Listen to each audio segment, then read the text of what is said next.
Bueno, bienvenidos a todos. Estamos muy orgullosos de tener esta tremenda audiencia hoy día para un libro de poesía. Les cuento antes a todos lo que es Limud, porque este es un evento organizado por Limud, que es una organización sin fines de lucro que fomenta la educación y el aprendizaje de la cultura judía. El evento más importante que hace Limud es una vez al año, Yom Limud. Este año va a ser el 10 de noviembre en el Instituto Hebreo. En esa ocasión tenemos charlistas y también participantes que van a escuchar, pero la idea de Limud es que todos escuchen y den su charla. Por lo tanto, ya pronto, no sé cuándo, el 24. El 24 ahora, o sea, pasado mañana, se van a abrir las inscripciones en el sitio web de Limud. Limud es una organización laica de amplio espectro. La vez pasada dije que era la única institución judía laica y me retaron de la Bnei Brit. Así que aprovecho de pedir perdón de inmediato. Bueno, estos eventos más cortitos Limud los llamamos Limud Express y ya este es el tercer evento dedicado a un lanzamiento de libros que ha tenido mucho éxito. Tuvimos hace un tiempo a Karen Kotner, que presentó su libro. Aquí presente.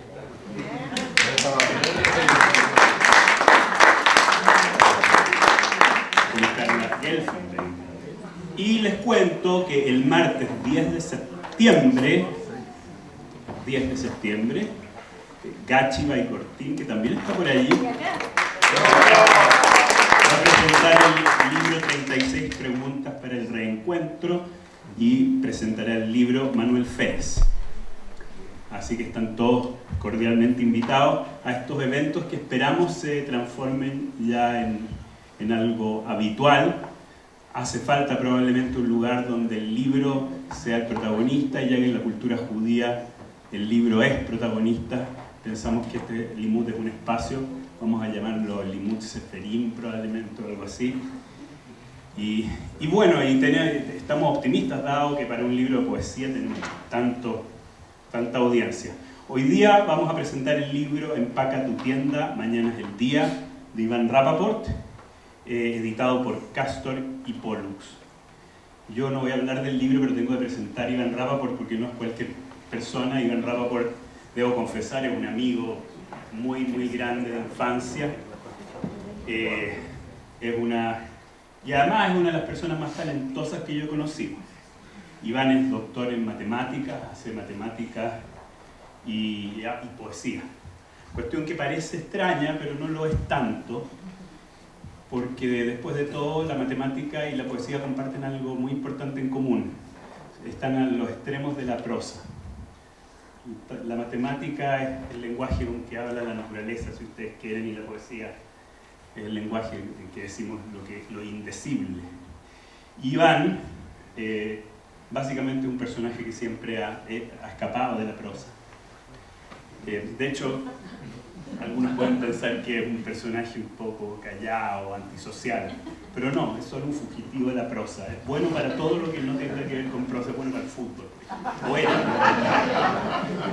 Así que estoy muy contento de poder presentarles el Limud, el libro de Iván, y para eso tenemos a dos espectaculares presentadores. Primero estamos con Eric Goles, también matemático, maestro de Iván y maestro de toda una generación de matemáticos de su área en Chile, Premio Nacional de Ciencias, y alguien que no escapa de nada porque también escribe novelas como Lady Byron y Suceso de probabilidad nula, esa es la última, ¿no? Además tiene un libro de ciencia para todo público, una especie de zumbido en la cabeza, que fue Premio Manuel Montt, el premio más importante de literatura de no ficción científica en Chile, y entre muchas cosas, así que estamos muy contentos. Eric, muchas gracias por estar aquí, y está también con nosotros Paula.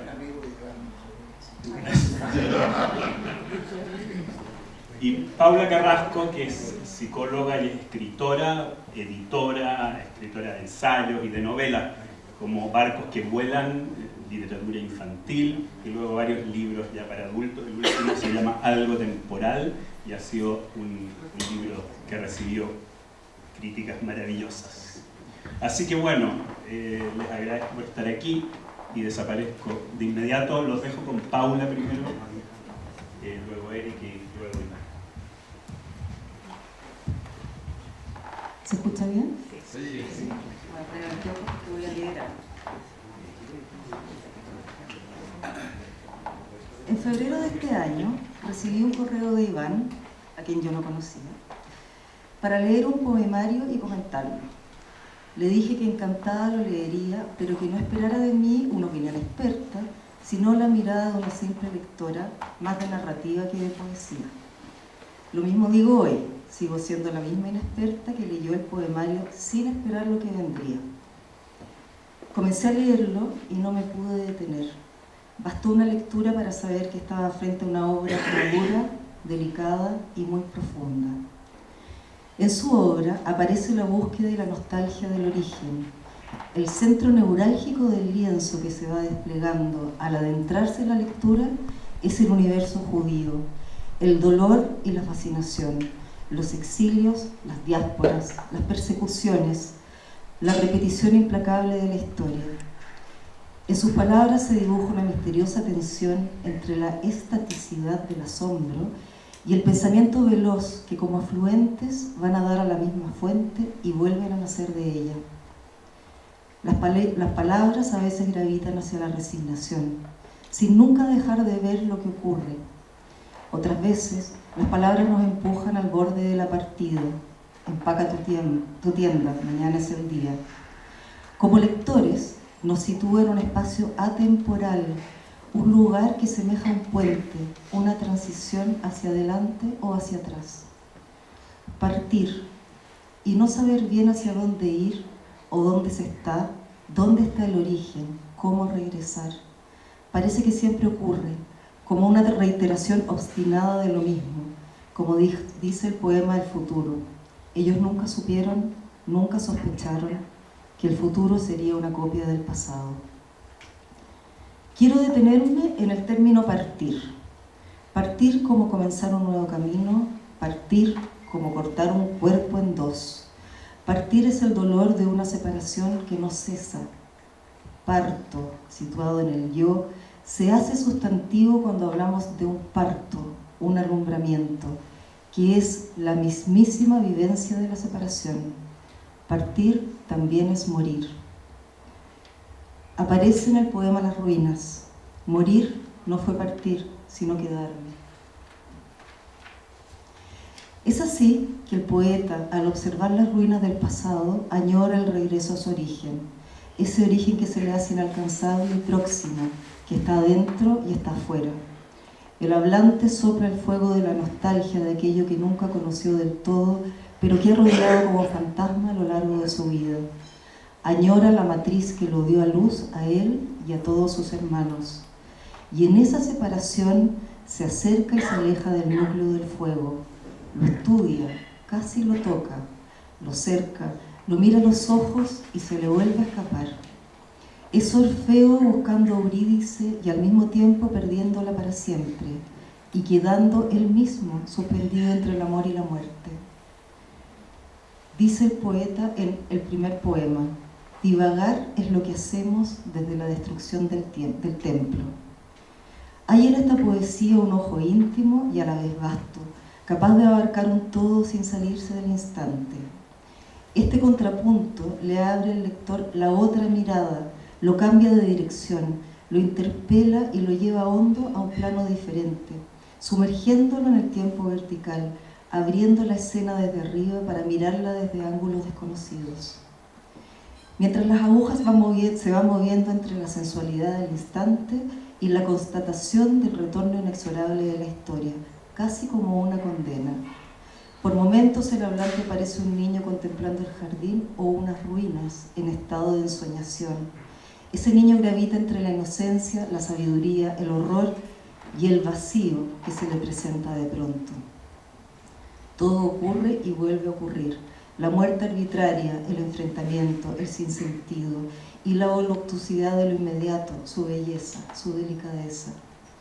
Las vivencias geográficas, las referencias históricas y míticas llevan al lector a acercarse al fuego. Se reconstruyen hitos, se apela a la memoria, se teje una trama que nos acerca peligrosamente al núcleo de lo perdido y ahondan el sentido de cada poema. El poeta invita al coro a entrar en escena. Gracias. Sus voces hacen eco de su propia inquietud, tejen y destejen la historia. Entran la divina Julia, Saulo de Tarso, Melibea, Sem Tov, Francisco Maldonado de Silvia, Septimio Severo. Entran todos los mitos griegos congregados en una sola voz. Lo mismo ocurre con el escenario.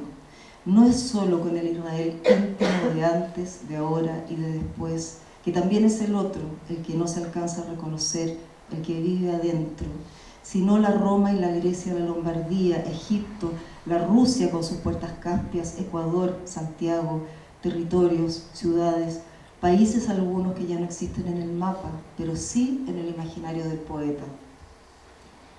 No hay lengua única, ni raza, ni nombre. Todo es todo, nos reconocemos a ciegas, pero prevalece la tradición.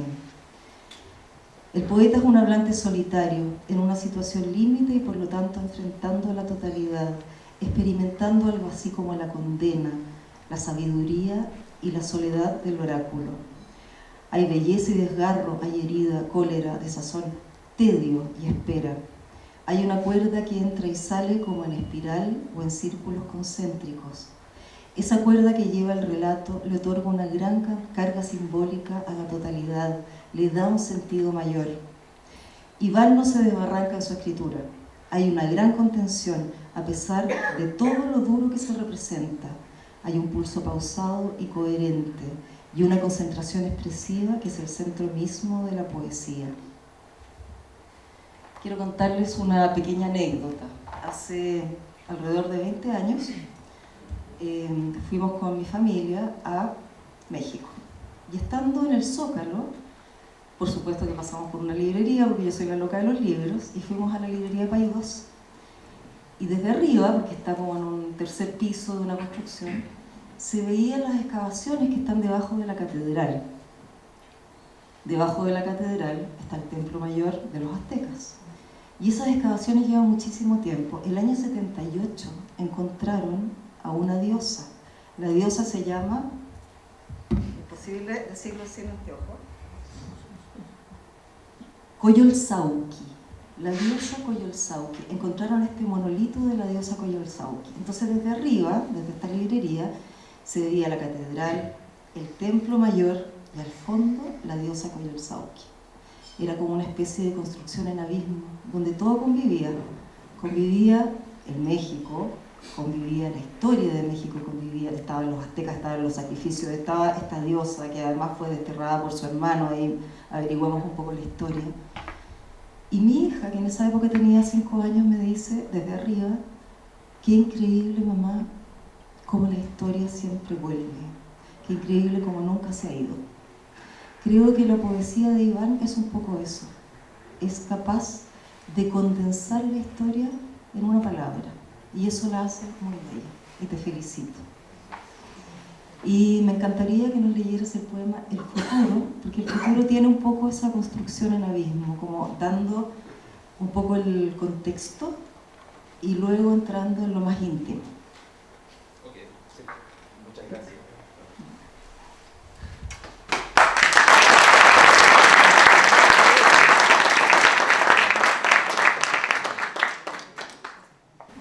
Ok, voy a leer el poema que Paula me pide que lea, que se llama El futuro. ¿Okay? Ya no quedaban senadores, la llegada de los soldados era inminente. Un grupo de hombres, apoyado contra un muro de ladrillos, esperaba. Muy cerca, sentadas en una cuneta, niñas campesinas molían hierbas aromáticas, preparaban tisanas de laurel y salvia. El general venía desde el este, desde la ciudad de Ancona. Sus legionarios lo esperaban en las puertas de Roma. Ellos nunca supieron, nunca sospecharon que el futuro sería una copia del pasado, con saqueos bárbaros, tribus errantes, la muerte de Cristo, los elefantes.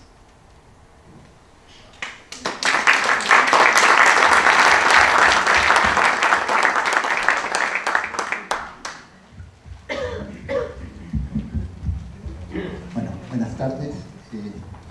Oye, qué hermosísimo el texto, el poema, todo. No sé, íbamos a quedar por el suelo con tanta belleza. Bueno, mi testimonio, yo no soy poeta, escribo, en fin. Mi testimonio es de admiración por Iván, al cual, ¿cuánto nos conocemos ya? 30 años, con idas y venidas, con más idas que venidas. Hemos pasado muchas cosas hermosísimas, otras más tristes, y siempre Iván ha tenido la cualidad, probablemente es mutua, de andarnos sorprendiendo, a veces con tonteras. Esta es de las grandes sorpresas que me ha dado Iván. Cuando me pasaste los primeros poemas, no estaba el libro, eso fue hace cosa de un año, ¿no? Más o menos, hace un año y medio, un par de años. Inmediatamente lo leí y lo llamé de inmediato. Quedé anonadado, o sea, sorprendido. Y él se enoja, pero yo le dije que, oye, tenés que dedicarte a escribir, no a hacer matemáticas. Él se enoja, dice, no, pero yo soy un súper buen matemático.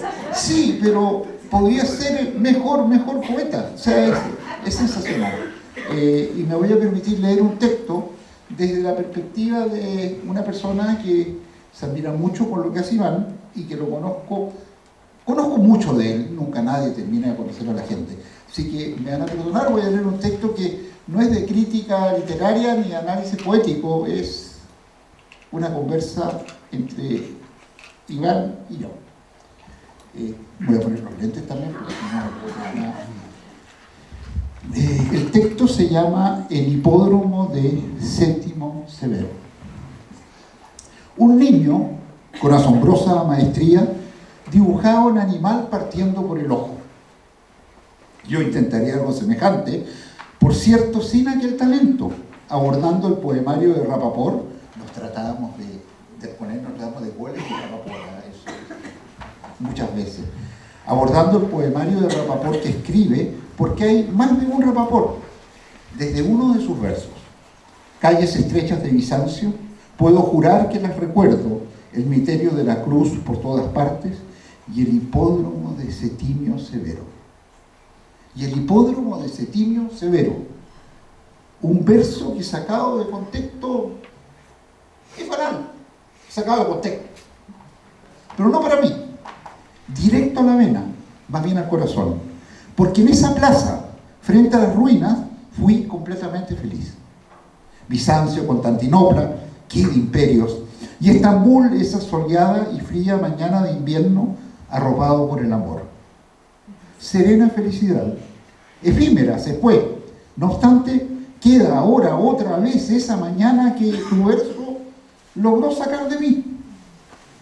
Miserable nostalgia frente a la tuya, épica, milenaria, que se lee, que se palpa. Y como ves, hasta se vive, la vivo. Y en cada uno de tus poemas, nostalgia.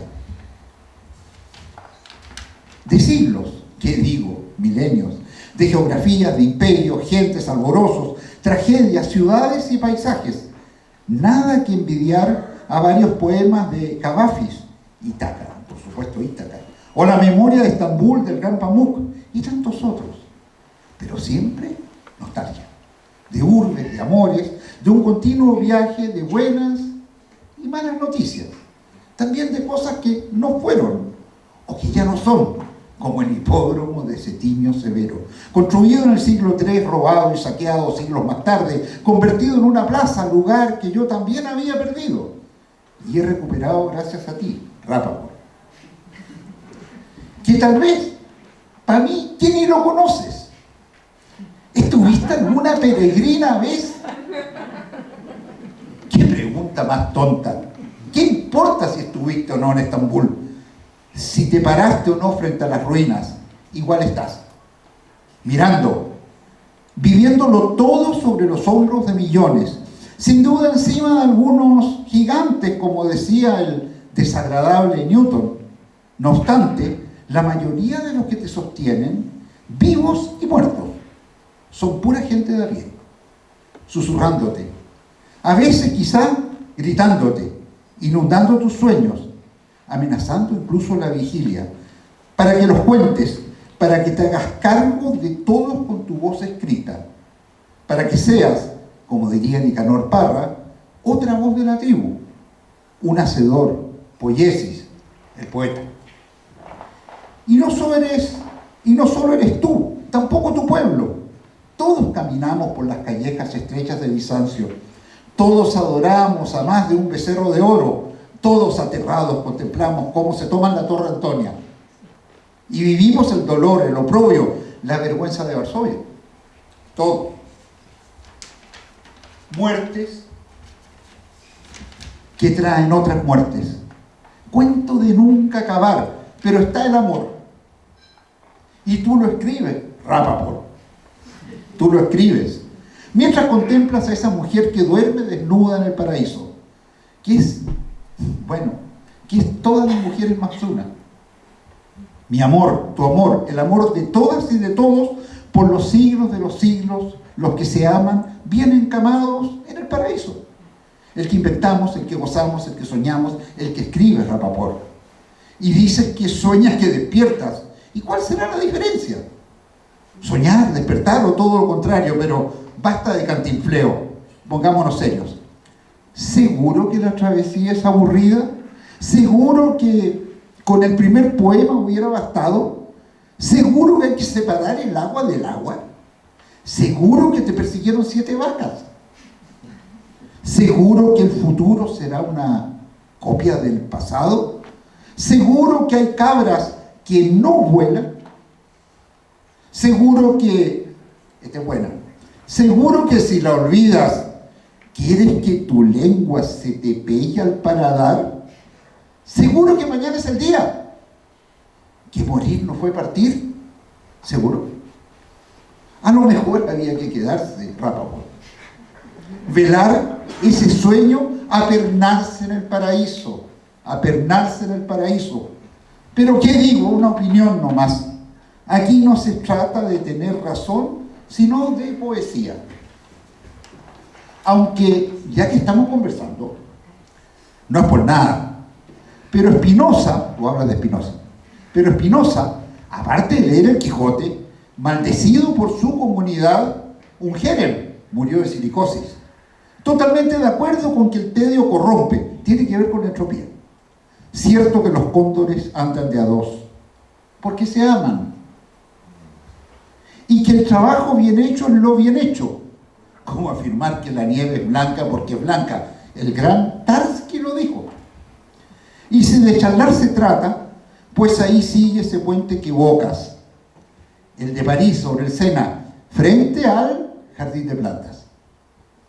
Para que de nuevo, segura que alguna vez lo hicimos, lo crucemos, hablando de esto y de lo otro, caminando hacia el cine Champollion, y veamos otra vez, lo hablamos hoy, ese pésimo filme japonés que pretendía que una peste se propagaba a través de la misma película y que salgamos ya oscuros, asustados de un posible contagio. Uno nunca sabe, en París pasa cualquier cosa. Comamos algo en el Select Latin y calabaza, y te encierres por días, semanas, por meses, para siempre, a escribir. Para que sigas trayéndonos historias, noticias del mundo, es decir, inventando el mundo. Porque Rapaport, la verdad, la milanesa, es que estás completamente jodido. Hasta las masas, como decía Enrique Lin, escribes, escribirás, porque no puedes evitarlo. En realidad, porque escribes estás vivo. Y cuando se suspenda el vuelo, al final hablas de un vuelo.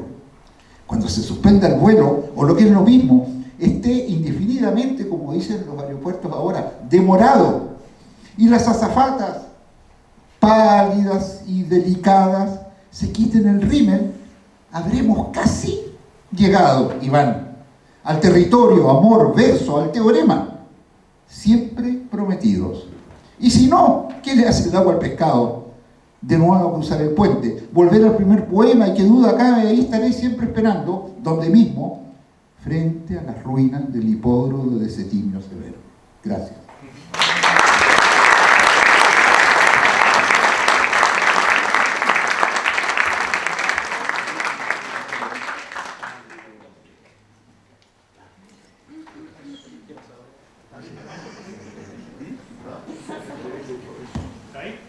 ¿Ahora hablo yo? Sí, claro.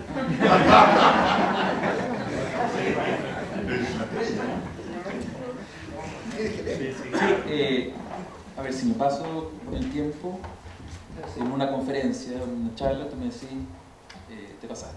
Tienes 12 minutos. 12 minutos.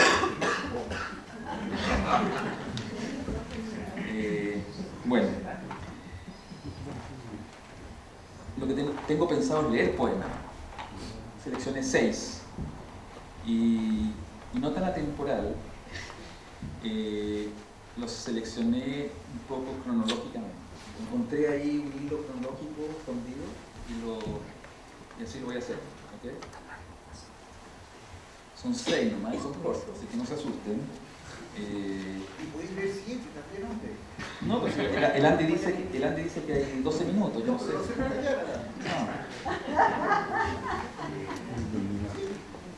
No es el primero. Bueno, el primero, voy bien atrás en el tiempo, voy a la época, a la época de la monarquía del pueblo de Israel, lo que se conoce como reyes en el Antiguo Testamento. Esto es como el año 1000 a.C., un tiempo en que los reyes podían controlar a las 12 tribus, cosa que no es fácil, controlar a esas 12 tribus, domesticarlas. Y bueno, en esa época se escribió el Cantar de los Cantares. ¿Okay? Entonces este poema tiene que ver con el Cantar de los Cantares, pero desconstruido, cambiándole el tono un poco. ¿Okay? Y al revés de lo que dice Eric, no es de amor, es todo lo contrario. Se llama Osamentas. En tu trono de zafiro, madera y oro, parecías un ángel celestial. Una gacela que pasta en el campo, la delicada yegua del carro imperial. ¿Cuándo termina este calvario? Cuando tu cuerpo se pudra bajo la túnica de seda y los gusanos se lleven todo, salvo las osamentas. Ese es el primero.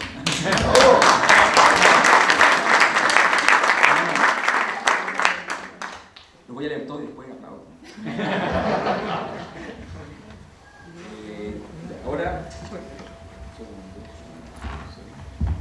Ahora avanzamos 1000 años. Estamos en el siglo I. En el siglo I pasa, yo creo que el hecho más importante, clave y trascendente de la historia del pueblo judío, que es la destrucción del segundo templo y lo que da origen a lo que conocemos como la diáspora. O sea, después de la destrucción del templo hay deportación, exilio, muerte y se dispersa el pueblo originalmente en la cuenca del Mediterráneo. ¿Okay? El emperador Vespasiano decide arrasar con la provincia de Judea, arrasar. Estaba aburrido de este pueblo y arrasa. Y un hito clave en esta destrucción es el asedio, el sitio, asedio y toma de Jerusalén, que fue absolutamente incendiada. ¿Okay? Entonces este poema se llama La Escalera.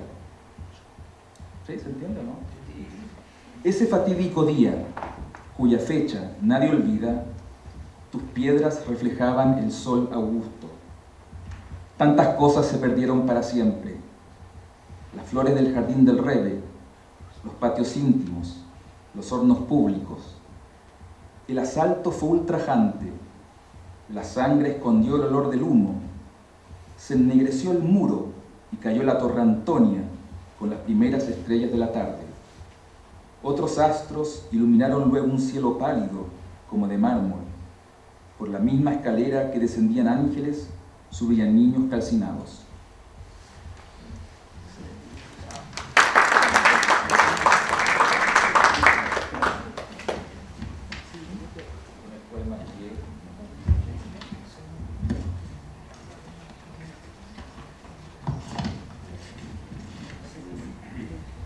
Bueno, después de la destrucción del templo y la diáspora, no todos se fueron, esto es una cosa media mítica, no todos se fueron al Mediterráneo, hay algunos locos que se fueron al norte y cruzaron hacia la estepa rusa.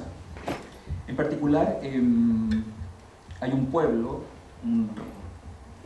el pueblo házaro, que es el único en la historia que en la Edad Media de hecho se convirtió al judaísmo. O sea, hay un reino en Asia Central que fue judío por no sé por cuánto tiempo.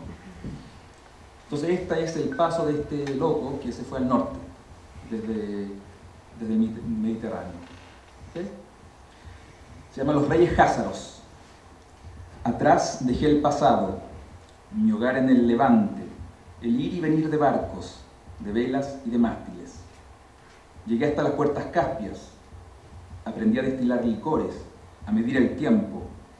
Vi un rayo fulminar un coloso de piedras. Ahora que cruzo estas puertas de hierro, voy a ver lo que no ha visto ningún hebreo, Gog y Magog y los reyes házaros.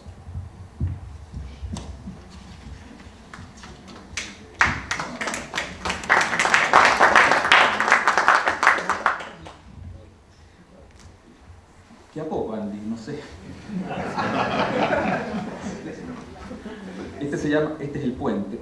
En París, como por las razones laborales, no he tocado mucho ir a París. En París hay un parque que se llama el Jardín de Plantas. En el Jardín de Plantas hay muchas cosas, jardín botánico, etc. Y hay invernaderos. Y uno en particular es un jardín tropical. ¿Okay? Jardín tropical en París. El puente. Alguna vez este fue el camino. Hoy cruzo el mismo puente sobre el viejo río, la ciudad capital, el jardín de plantas. Me sumerjo en orquídeas que guardan ecos de aromas de la floresta atlántica. Río de Janeiro, Bahía de Guanabara. Invéntame una historia verosímil. Repíteme lo que me contabas. Ahí donde llega Roma, llegan termas romanas.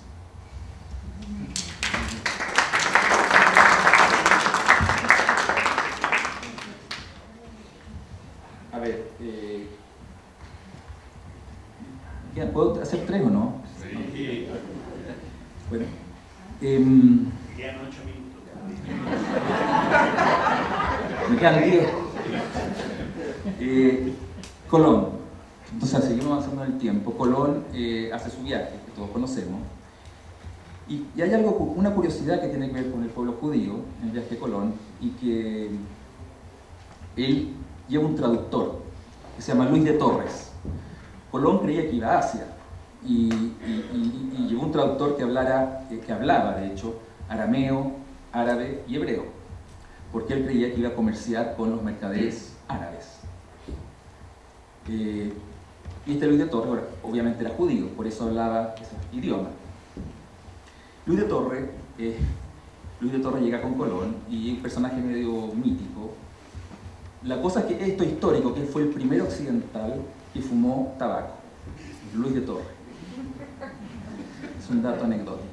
Bueno, y después se perdió, hay todo tipo de mitos, si terminó en Florida, si terminó, no sé, ¿ok? En fin. Entonces el viaje a Colón se llama Alicios, este poema. Cuando el viejo apareció en la cubierta, la tripulación cantaba el Salve Regina. Mirábamos el cielo extrañados, el casco de la nao crujía.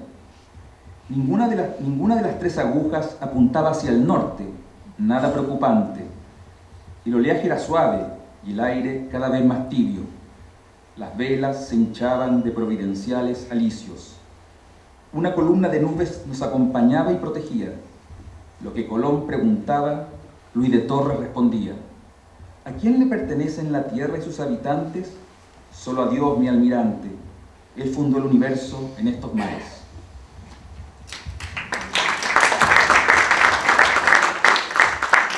Bueno, queda uno solo, ¿no? Y cuando llegan queda uno solo. Cuando llegan a América, bueno, llegan a Argentina, están en La Pampa, perdidos. Se llama Ondas de Radio. Arriba en el cielo, la nieve se arremolina y vuelan ondas de radio. Abajo en la estepa hay ráfagas de viento, antenas ancladas a la tierra, voces gauchas, jinetes ávaros perdidos en la pampa.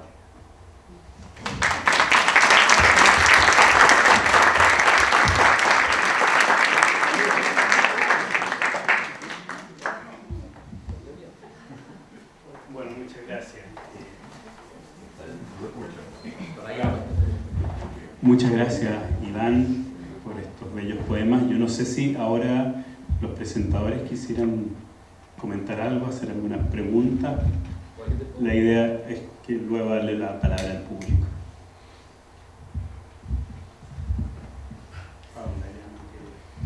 A mí me gustaría escuchar un poema más. Pregúntale a Andy. Un tallo. Un tallo. Bueno, ustedes saben la historia de Caín y Abel. ¿Qué más puedo decir? Caín mata a Abel. Y cuando Dios le pregunta a Caín, ¿qué es lo que le pregunta? ¿Qué hiciste? ¿Ah? Le pregunta, ¿dónde está tu hermano? Y él dice, ¿qué sé yo? Yo soy el guardián de mi hermano. Y es bien poético que le pregunte a Dios, ¿qué sé yo? Yo no sé dónde está. Como si Dios no hubiese visto que lo mató. En fin, un tallo se llama esto. Sé de mitología lo que un telescopio sabe de estrellas. Muy delgado, soy una espiga de trigo, un tallo. Maté a mi hermano y fui merecidamente castigado. Me tranquilizó el exilio. En el camino hacia la vida voy sepultando mi propia vergüenza.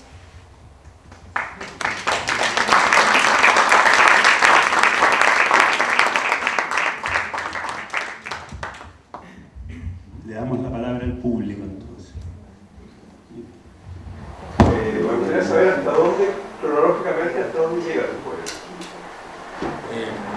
Y si tocaste el tema del Estado de Israel o Ivo la Shoah, tu poema. No, el Estado de Israel no lo toco para nada. Sí, hay un poema donde hablo del Holocausto. Sí. Ahí termina. No termina y termina hoy día. Hoy día. Termina con esto. Y te puedo leer del Holocausto también. Se suspende el vuelo, es el último, de hecho. Claro, termina con el último.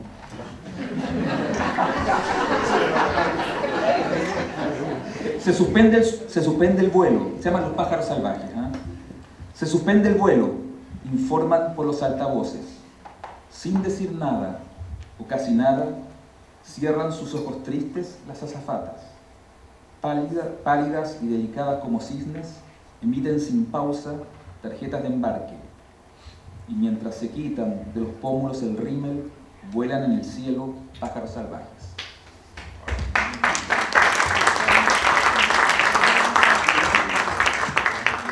Y el que tiene que ver con el Holocausto, hay dos, la verdad, pero bueno, uno que se llama Varsovia, que otro nombre podría tener. Es corto, Varsovia. En este infierno, donde hubo bosques, niños sobre las ramas, amantes sobre las hojas, ahora hay árboles talados, toneladas de fierro y trenes grises rumbo a Varsovia.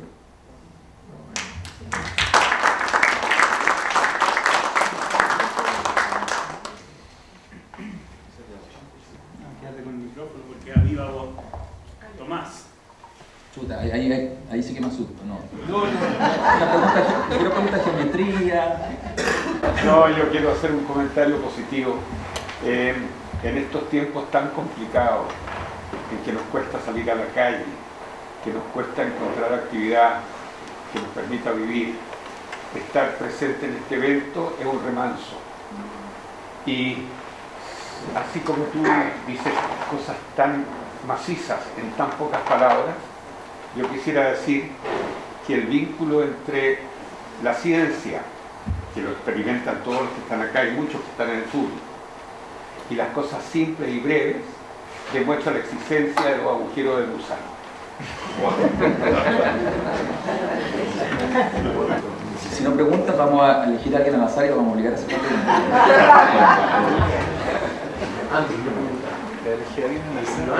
Desde qué edad empezó a gustar la poesía?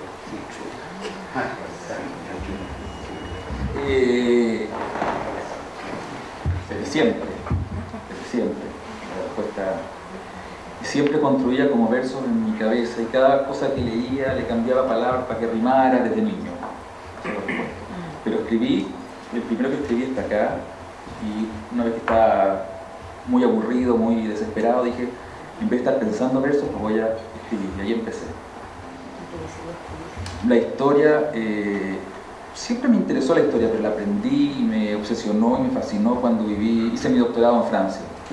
Entonces vivir en Europa es una puerta a experimentar la historia, y es muy, en fin, una experiencia especial. Chichi. ¿Cuáles son los próximos pasos en este camino de la poesía? ¿Nos vas a volver a presentar nuevas poesías, cosas largas? ¿Qué espera? La respuesta honesta es no lo sé. ¿No lo sabes? Hay una parte mía que dice que se acabó, Que yo escuché a tu amigo, ¿ah? Escuché a tu amigo, Eric. Sí, yo creo que No le hagáis caso, Iván. es por envidia, dice. No, sigue en matemáticas, No lo sé. Yo creo que voy a retomarlo, pero reinventar, o sea, hacer algo nuevo. Esto ya lo agoté. Esto es algo que sentí que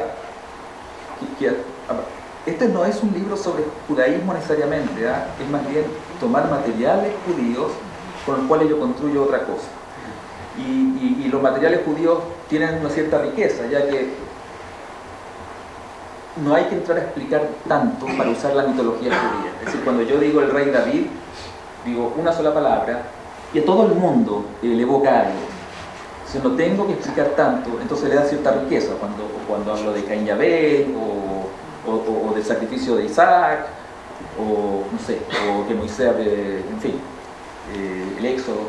Entonces sentí que había mucha riqueza de imágenes, etcétera, para hacer posible. Y otra consulta, Iván, estos poemas no fueron escritos, digamos, todos juntos, sino que ha sido una recopilación de muchos que tenían escritos antes. O sea, sí, o sea, no todos juntos, pero en un corto periodo de tiempo. Yo diría que la pandemia fue cuando habían ideas, habían esbozos, habían cosas, pero la pandemia, todo cuajó. Iván, ¿y algún autor que te haya servido como de inspiración? Por acá, quizá algo nombraron de Spinoza, que es como muy marcador.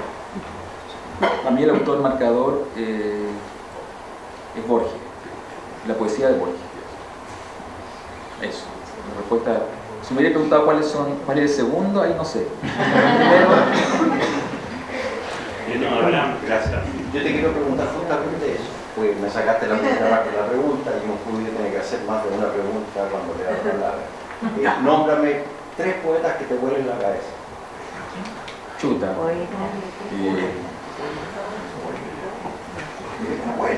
¿Ah? 3 poetas tiene Borges, Machado,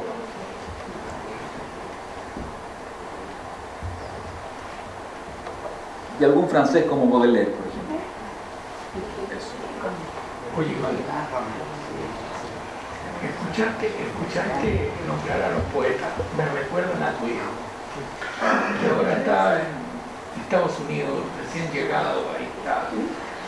Pero en respecto al libro te quiero decir que yo lo leí entero y me maravilló la forma matemática en que están construidos los versos. Son perfectos estos versos. Ahora, cuando recomiendo el libro, le digo, no lean el título, lean la poesía, porque realmente lo que llama la atención de este libro es la forma que está escrito. Son versos perfectos. Te digo, uno lo disfruta leyendo. No necesito leer el título, porque si leo el título me confundo. Trato de entender qué es lo que está diciendo. Y realmente son versos que están escritos con una maestría matemática. Y voy a dar la respuesta. porque no sé si está David Villagrán acá, presente. David es el personaje clave en esto, no voy a entrar a contar toda la historia, pero editor, profesor, maestro, terminó siendo amigo. Sin él esto no podría haber.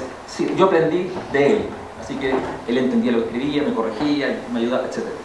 Pero yo tenía números para los poemas, y él me insistió que había que ponerle números. Así que él era el responsable.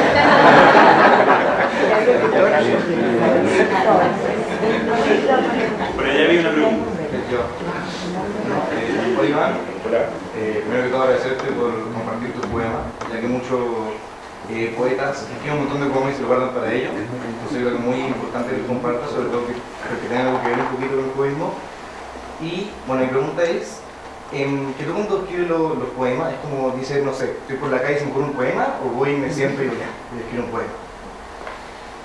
A ver, todos son... Usted no, yo les dije para que me yo les dije para que me dijeran, léelo. No me sacaron. El primero que escribí.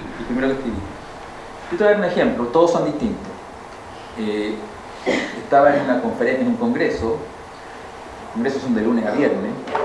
Y muy originalmente siempre los miércoles son los días del paseo.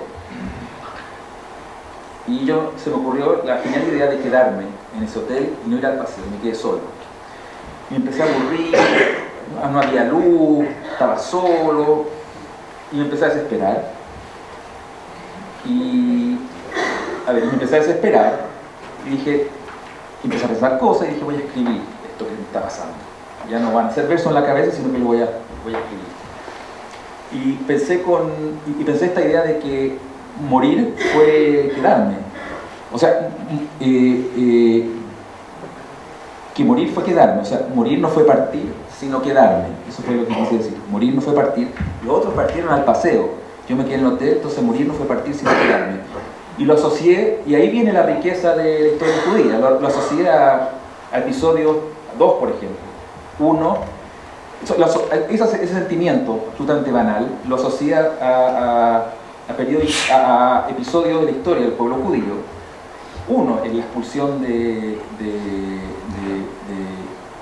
España por los reyes católicos, y ahí hay mucha gente dice, ¿qué hago? ¿Parto o me quedo?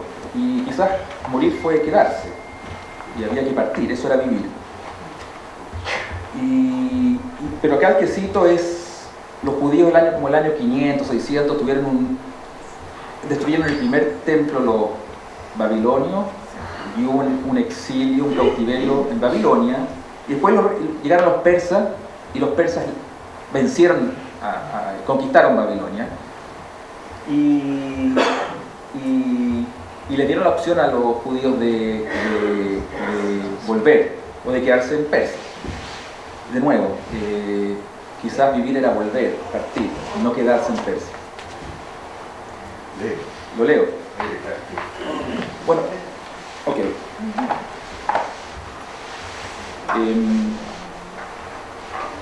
Y hay algo que leí alguna vez, no sé si en el Talmud, algo que alguien decía, los años buenos son peores. Los años buenos en el exilio son peores, porque perpetúan el exilio. Entonces, se llama Las ruinas el poema. Dice, mientras el jardinero del hotel encala troncos de árboles frutales, mis compañeros visitan las ruinas del templo. Hace mucho calor, sueño que despierto. Morir no fue partir, sino quedarme. En el bar, la conversación banal no interrumpe el tedio, lo ahonda, así como los años buenos ensombrecieron siglos de cautiverio.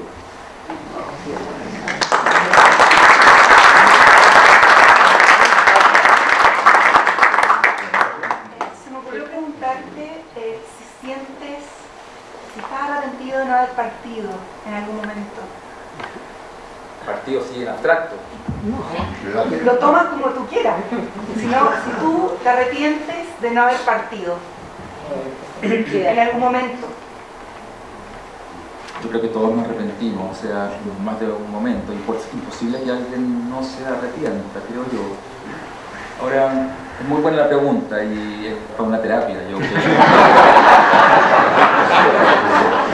Tal vez para que empiecen a avanzar en otros poemas.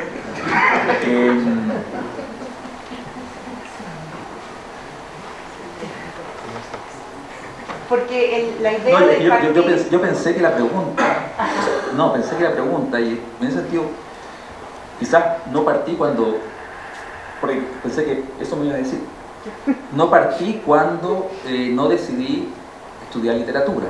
Cualquiera, por eso ejemplo, es una partida, exactamente. Eso podría ser una partida. Es interesante.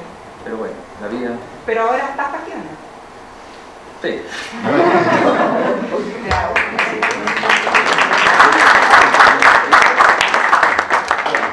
No, hay una pregunta aquí.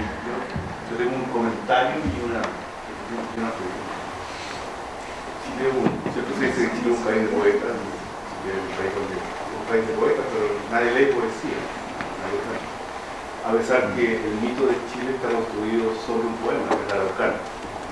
Nosotros nacimos desde ahí. Y Chile tiene una tradición poética gigantesca, donde hay un poeta judío reconocido, que es David Rosenthal, que en Chile obviamente nadie lo conoce.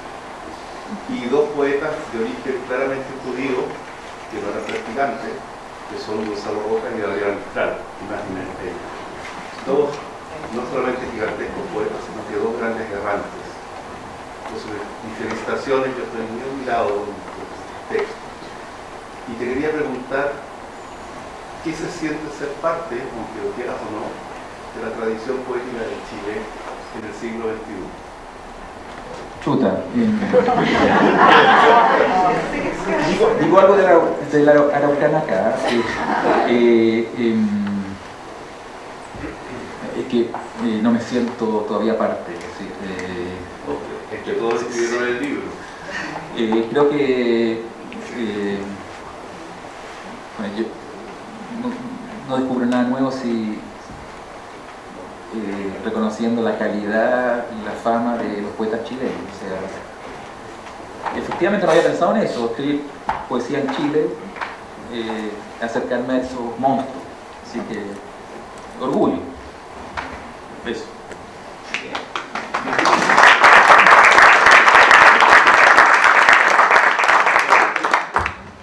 No, Tomás tiene todavía un comentario. Yo creo que las personas con talento no deben recibir instrucciones, sino dejar que el viento los lleve a donde sea como un velero.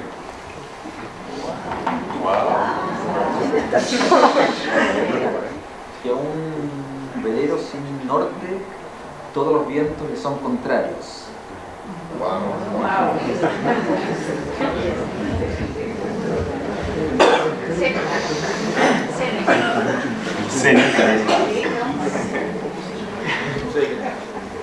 Bueno, yo quisiera, a ver. No, vamos a ver. Yo te voy a agradecer, ¿no? Debería. Obvio, se me fue. Bueno, primero a David Villarán, que está calladito ahí, pero es fundamental en todo esto y yo estoy muy agradecido. Fue profesor, maestro, me apoyó, me impulsó, quiso que yo terminara publicando esto. Además, en fin, muchas gracias. Encuentro que el personaje es genial. Agradezco a los presentadores, Paula, que es primera vez que la veo en persona. Estoy muy agradecido porque en un mundo donde nadie tiene tiempo. Bueno, a ver, yo quería que alguien profesional leyera el libro y hablé con el Andy y el Andy me dijo, me sugirió tu nombre por muchas razones, inteligencia, capacidad, etc. Y yo quedé muy asombrado por la crítica que tú hiciste. Fue de alguien que le puso tiempo, inteligencia y lo que estaba diciendo, que en estos tiempos nadie tiene tiempo para nada y se agradece la dedicación.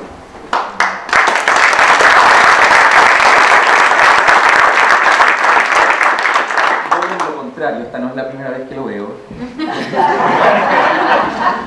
Tampoco será la última. Tampoco será la última. Te agradezco. A veces vamos de ida y a veces de vuelta y Yo sabía que si íbamos de ida o de vuelta, yo te iba a pedir que presentara el libro y tú ibas a acceder. Y muchas gracias, ¿eh? Muchas gracias por el texto también.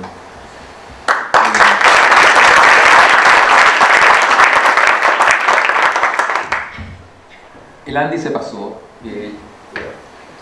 casi me caigo. Gómez casi es un hermano, no sé si considera lo mismo. ¿Qué cosa? Somos iguales. Sí, allá hay sospechas raras. Pero te esforzaste, ayudaste, yo te jodí, creo que estás feliz de que haya terminado esto, porque preguntaba hoy qué hacemos con el queso y los vinos. Y todo me decía ya, tranquilo, relájate, etc. Le agradezco a mi mamá por estar acá. Gracias.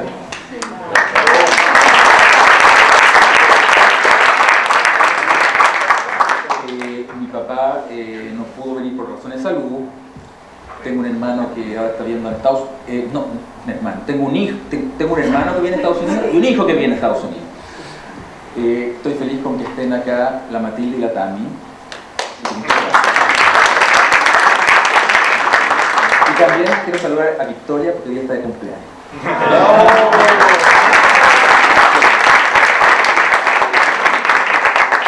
todos los que vinieron, colegas, amigos, o sea, los colegas son colegas y amigos.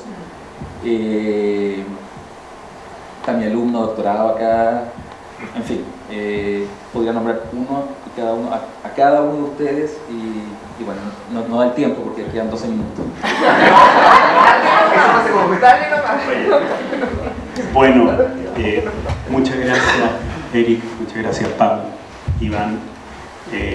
Bueno, espero que se hayan convencido que de verdad es un tipo talentoso. Yo me impresionó mucho el libro y quiero agradecerles estar aquí porque es un poco un milagro que en un lanzamiento de un libro de poesía tengamos tanto público. Quiero agradecer también a Limud porque es realmente una instancia judía muy distinta a todas las demás, un lugar que recuerda la vieja tradición intelectual judía donde no tenemos que discutir ni a Dios ni a Israel, sino que discutir nuestra cultura, nuestras letras y nuestras artes. Entonces los invito a todos a... Y nuestra ciencia, sí. Seguir acompañarnos en este camino de Limud y seguir viniendo. Recordarles también que Gachi Baingortín, que anda por ahí, va a lanzar su libro aquí el 10 de septiembre a la misma hora, mismo lugar. Y ahora los invito a todos a un vino de honor, donde también el autor va a estar firmando sus libros. Muchas gracias.